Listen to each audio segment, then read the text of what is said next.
সেনাবাহিনী আমাদেরকে কিছুক্ষণ অপেক্ষা করতে বলছে। সামনে সেনাবাহিনীর সদস্যরা উপস্থিত আছেন। ওইদিকে বিএনপির সন্ত্রাসীরা এখনো বিভিন্ন জায়গায় ওইখানে অবস্থান নিয়েছে।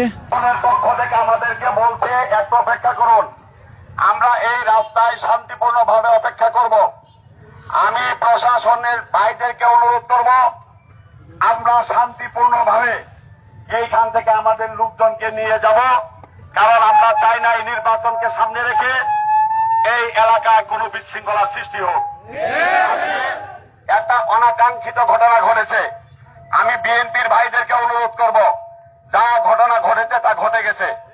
আমরা যদি চাই আমরা একসঙ্গে বসে এই সমস্যার সমাধান করব এবং আর যেন কখনো আমাদের মাঝে এই ধরনের ঘটনা না ঘটে, সেই জন্য আমরা দুই পক্ষ মিলে যদি সচেষ্ট থাকি তাহলে এলাকার শান্তি শৃঙ্খলা বিরাজ করবে।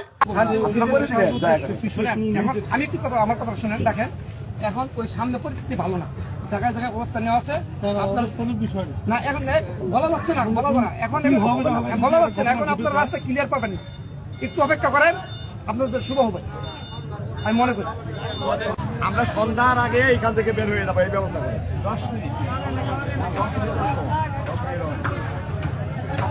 আপনার একটু অপেক্ষা করুন, আপনাদের তো নিরাপত্তা আমরা দিতে পারতেছি না এখন। মালিক আল্লাহ, এখন